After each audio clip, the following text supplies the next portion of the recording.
Hello everyone, मैं doctor Nilima आज इस वीडियो में चर्चा करूंगी बाल्यावस्था में संज्ञानात्मक विकास की। चर्चा आरंभ करने से पहले मैं ये बता दूं कि कोर्स 2, 3 और 5 के समस्त टॉपिक के वीडियो मैंने बना दिए हैं। उसके लिंक आपको डिस्क्रिप्शन बॉक्स में मिल जाएंगे। इसके अलावा यदि आप बीएड के सिलेबस का हिंदी ट्रांसलेशन चाहते हैं या फिर बीएड के और भी टॉपिक्स के वीडियो चाहते हैं, माइक्रो टीचिंग के विषय में जानना चाहते हैं, टीचिंग स्किल्स के विषय में जानना चाहते हैं, लेसन प्लान कैसे बनाना है ये जानना चाहते हैं, तो आप डिस्क्रिप्शन बॉक्स में लिंक दिया हुआ है प्लेलिस्ट का, वहां जाकर देख सकते हैं। और यदि आप मेरे चैनल पर नए हैं तो इसे सब्सक्राइब करके बेल आइकन दबा सकते हैं, जिससे आपको मेरे आने वाले वीडियो के नोटिफिकेशंस मिल सके। तो आइए शुरुआत करते हैं। बाल्यावस्था में संज्ञानात्मक विकास। ये जो बाल्यावस्था है यह 6 साल से प्रारंभ होकर 12 साल तक चलती है। इस अवस्था को ही बाल्यावस्था कहा गया है, 6 साल से 12 साल की अवस्था को। इस अवस्था में सामान्यतः बालकों का जो एडमिशन है वो स्कूल में हो जाता है।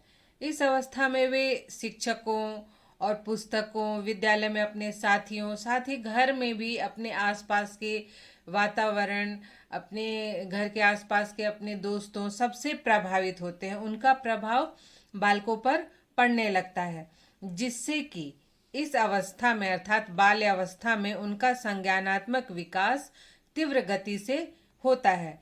उनके लिए जो आसपास की चीजें हैं, विद्यालय की चीजें हैं, विद्यालय के जो क्रियाकलाप है, सब कुछ नए होते हैं, सब में नयापन होता है। इसीलिए वो सीखने में इस अवस्था में अधिक रुचि लेते हैं, जिससे कि उनका संज्ञानात्मक विकास तीव्र गति से होता है। बालक की मानसिक क्रियाओं में परिपक्वता आने लगती है। इस अवस्था में जो संज्ञानात्मक विकास होता है उसे हम कुछ निम्नलिखित वर्गों में बांट के उसका अध्ययन कर सकते हैं। जैसे सबसे पहले हम देखेंगे कि जब बालक 6 वर्ष का होता है तब उसका संज्ञानात्मक विकास किस तरह से होता है। 6 साल तक बालकों की बुद्धि एवं मानसिक शक्तियों का पर्याप्त विकास हो जाता है। उसमें भाषा कुशलता आ जाती है। विद्यालय के कहानियों एवं कविताओं को वह स्मरण कर सकता है तथा पुनर्स्मरण करने में सक्षम होता है। अर्थात इस समय तक जो बालक है वो अपनी बातों को अच्छे से बोल पाता है। थोड़ी कुछ बालक तुतलाते भी हैं, किंतु वो अपने जो उनकी बात है, उनकी भावनाएं हैं, उसे स्पष्ट रूप से व्यक्त कर लेते हैं। विद्यालय में उन्हें चाहे अंग्रेजी की हो, हिंदी की हो, कहानी कविताएं याद कराई जाती है और फिर उसे उसका रिकॉल करने के लिए कहा जाता है। जैसे एग्जाम में ही है कि फिर से उन्हें अगर सुनाने के लिए कहा जाता है या फिर किसी स्टेज परफॉर्मेंस में सुनाने के लिए कहा जाता है तो बच्चे उसका पुनर्स्मरण कर सकते हैं। इसी अवस्था में बच्चे चित्र देखकर कहानियां भी बताने में सक्षम हो जाते हैं और जो कहानियां हैं वो बालकों को कल्पनाशील बनाती है, इसलिए बालक कल्पनाशील भी होते हैं। किसी भी घटना, वस्तु, क्रिया के विषय में वो तर्क करते हैं और तर्क द्वारा वस्तु स्थिति को, उसके विषय में सही बात को जानने और समझने का प्रयास करते हैं। अब हम देखते हैं 7 इयर्स। इस आयु तक बालक छोटी छोटी घटनाओं का विस्तार से वर्णन करने में सक्षम हो जाते हैं। वस्तुओं का उनके रंग, उनके आकार, भार के आधार पर वर्गीकरण करने में सक्षम हो जाते हैं। पर्यावरण एवं उसके प्राणियों के स्वभाव इत्यादि के विषय में भी वो समझ सकते हैं, बता सकते हैं। जैसे बालक जो है वो वस्तु का कलर क्या है, वो बड़ी है या छोटी है, कौन सी वस्तु हल्की है, कौन सी वस्तु भारी है, इसका वर्णन कर सकते हैं। छोटी छोटी घटनाओं का भी वर्णन वो कर सकते हैं। आसपास के जो प्राणी वो देखते हैं उनके स्वभाव का भी वो वर्णन कर सकते हैं। साथ साथ जो पढ़ने के दौरान उन्हें जो वाइल्ड एनिमल है और जंगल के प्राणी उनका भी ज्ञान उन्हें हो जाता है, उसके भी स्वभाव का वो वर्णन कर सकते हैं। नेक्स्ट है 8 इयर्स। इस अवस्था तक बालकों का चिंतन पहले से अधिक तर्कसंगत एवं ठोस हो जाता है।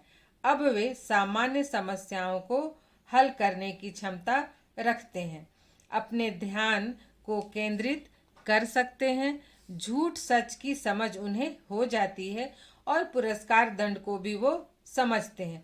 अर्थात जब बालक 8 साल का हो जाता है तो उनका जो चिंतन है वो पहले से अधिक तर्क संगत हो जाता है, वो काल्पनिक नहीं होता।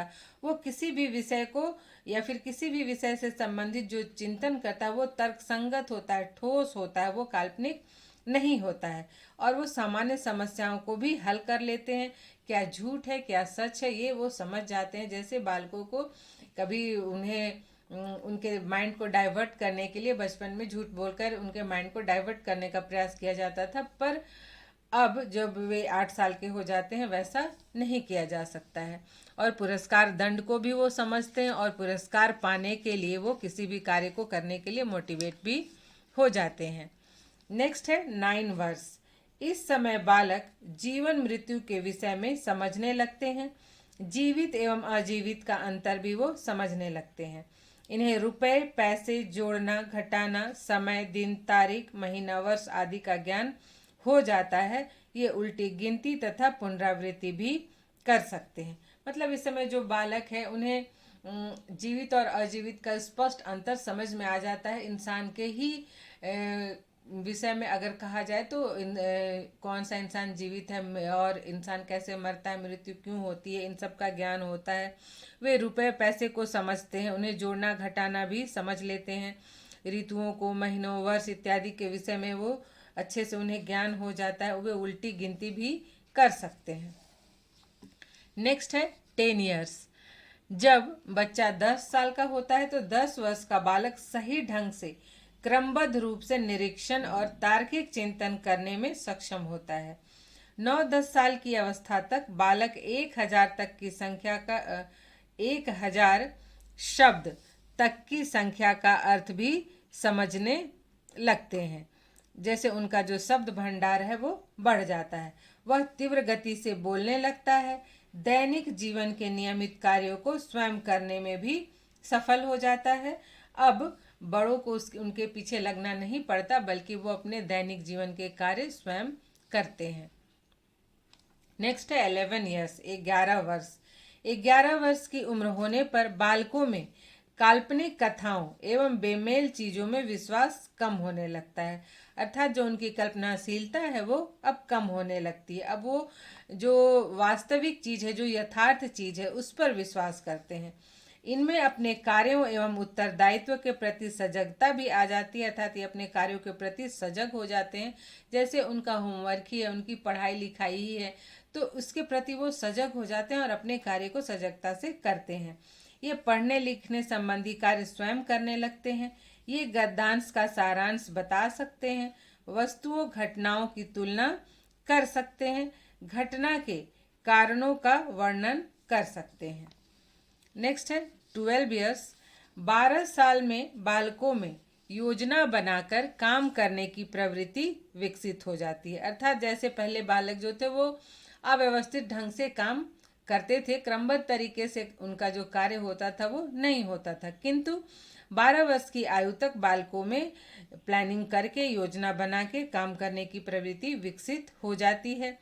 वे अपने रोजमर्रे की चीजों को सही सलामत ढंग एवं व्यवस्थित रूप से रखने लगते हैं। ये व्यवस्थित रूप से रखने की प्रवृत्ति अपने सामानों की उनमें तीव्र हो जाती है। ये किसी भी परिस्थिति में वास्तविकता जानने का प्रयत्न करते हैं। इनके विवेक में वृद्धि हो जाती है। ये सलाह भी दे सकते हैं और किंतु इनमें दूरदर्शिता का अभाव पाया जाता है। तो इस तरह से ये जो बाल्य अवस्था है, इसमें बालक का संज्ञानात्मक विकास तीव्र गति से होता है। अब वो उनकी कल्पनाशीलता कम हो जाती है और उनके विचारों में यथार्थवादिता आ जाती है। उनके कार्यों में क्रमबद्धता आ जाती है। उनका जो चिंतन है वो ठोस हो जाता है, वो तर्क संगत हो जाता है। किंतु इतना होने के बावजूद भी इस आयु में भी अभी उनमें दूरदर्शिता का अभाव पाया जाता है।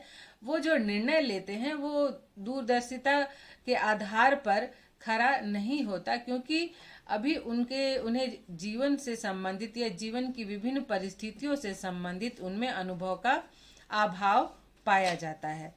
तो ये था बाल्यावस्था में संज्ञानात्मक विकास। आज यहीं तक, मिलते हैं नेक्स्ट वीडियो में।